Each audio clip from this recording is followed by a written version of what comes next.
Le Barça conclut 2025 en beauté. Un match intense à la Ceramica. Deux buts, une victoire pleine de maîtrise et une place confortée en tête du classement.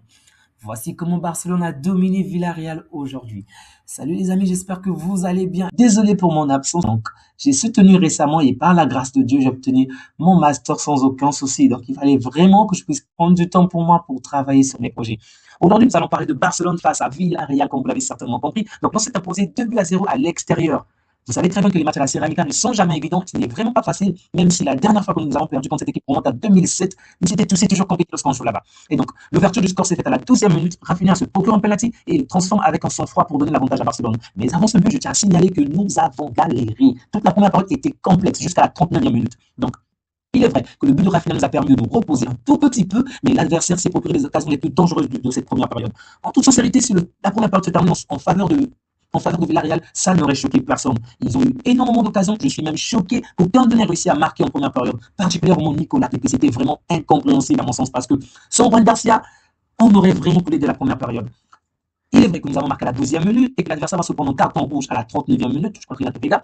Mais il y a eu pas mal de limites défensives. Je n'étais pas du tout satisfait. Vraiment, pendant toute la première période, j'ai été de nos défenseurs. Là, je parle bien des 4 défenseurs, sans exception. Il y a Koundé qui marque en son temps, heureusement pour que c'est arrivé. Bon, sur cette action, je ne peux pas l'en vouloir, c'était un pas qu'il ne pouvait pas faire grand-chose. Mais en dehors de cette occasion, il n'y a pas vraiment eu de combinaison entre Koundé et Yamal. Parfois, il était seul en avant, je ne savais pas trop ce qu'il faisait, puisqu'il n'y avait pas de combinaison en avant. Défensivement, c'était limité de sa part. Courbarcy et Gérard Martin, j'avais juste l'impression que ces deux joueurs voulaient être des passeurs décisifs. Mais pas pour nous, contre nous. Parce qu'ils n'ont pas arrêté de créer du danger, vraiment de nous mettre en danger en réalisant des passes à l'équipe adverse.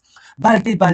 Défensivement, il a également fauté comme les autres. Et offensivement, toujours limité dans les derniers gestes. En toute sincérité, aucun de nos 4 défenseurs n'a été à la hauteur aujourd'hui, selon moi. Au milieu du terrain, je suis un tout petit peu satisfait. Un tout petit peu. Francky de Jong qui s'est vraiment donné à fond, offensivement et défensivement. Sans Pedri, un tout petit peu esselé, mais il a vraiment fait le nécessaire. Bravo à Francky de Jong. Même si le carton jaune, je trouve qu'il a quand même sauté sur cette erreur-là. Il aurait dû être moins violent.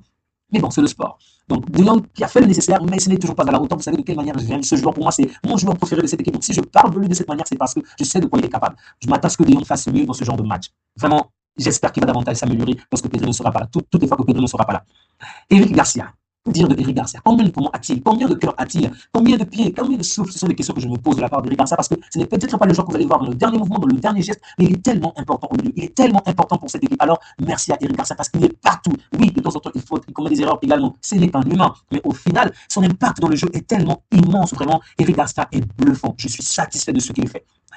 Torres et Lopez, je ne vais pas dire grand-chose parce qu'ils ont été aussi fantomatiques. Vraiment, ils n'ont tout simplement pas existé tout le long du match. En seconde période encore, Lopez, de temps en temps, a essayé de se procurer de tirer par la main.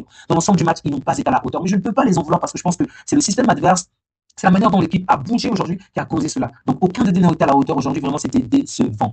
Rafinha et Yamal. Que dire des deux bonheurs? Que dire des deux frères? Que dire de ce duo si magnifique, si majestueux? Comme je l'ai dit au départ, le but de Rafinha, donc Rafinha qui s'est procuré un penalty dans le adverse, okay, au final, qui va terminer le penalty vraiment d'une manière tellement exceptionnelle. Mais rappelons-le, c'était sur une passe de Yamal, une touche de balle de Yamal, et Rafinha a obtenu la passe qu'il fallait pour se retrouver dans la surface et faire toute la différence. Bravo à Rafinha pour son sang-froid, pour sa qualité de jeu, sa détermination, son zèle, non seulement offensif, mais également défensif. Rafinha est juste exceptionnel. Il n'est peut-être pas aussi talentueux que Yamal, ça c'est une évidence, mais mince, comme il est important pour cette équipe, vraiment, il est très important.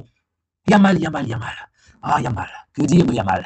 Mince, ce petit est talentueux. Vraiment, il est béni de Dieu. Ses jambes sont magiques, ses mouvements sont waouh, juste waouh. Il est très fort, je dois l'avouer, mais je suis déçu parce que j'ai l'impression qu'il devient de plus en plus, vraiment, je vous assure, que c'est l'impression que j'ai, qu'il devient de plus en plus, on va dire, arrêtable, stoppable, ou encore, le mot exact que je recherche, c'est, en fait, on peut facilement deviner ce qu'il va faire, ok? Prévisible, merci. C'est le mot que je recherchais. Il devient de plus en plus prévisible parce que il est constamment collé avec la ligne mince. On t'a vu, on dit que tu étais mortel. On t'a vu lorsque tu joues dans l'axe. Tout ce que tu es capable de faire lorsque tu es dans l'axe est incroyable. Alors pourquoi t'entêtes-tu à rester hors, toujours collé à la ligne? Dites-moi s'il a été attaché à la ligne. Je ne peux pas croire que ce soit la tactique de Philippe. Non, je ne peux pas croire cela parce que Rafinha a une certaine liberté. Rafinha se retrouve souvent dans l'axe. Rafinha, dès qu'il y a mal à la balle, est dans la surface. Rafinha est pro du poteau et facilement il arrive à marquer. Facilement il crée du danger.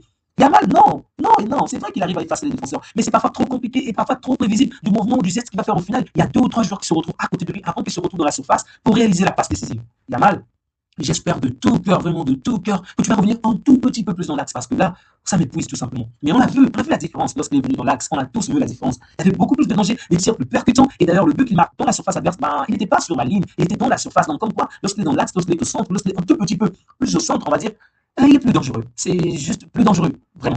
C'était pas un but magnifique de la part du Barça, pas de combinaison, rien d'exceptionnel, mais il a marqué, encore une fois. Donc, bravo, bravo, bravo aux Brodeurs qui ont tout fait ensemble pour que nous puissions remporter ce match. Les amis, j'espère que le contenu que je fais vous satisfait. Je sais que ces derniers temps, je suis pas vraiment présent, j'ai débute le moins de matchs possible parce que j'avais énormément de choses à faire et en ce moment encore, c'est toujours le cas. Mais bref, je vais toujours faire le nécessaire pour pouvoir être présent et sortir un maximum de vidéos possible. Donc, c'est sur un score de 2-0 que le Barça s'impose face à Villarreal.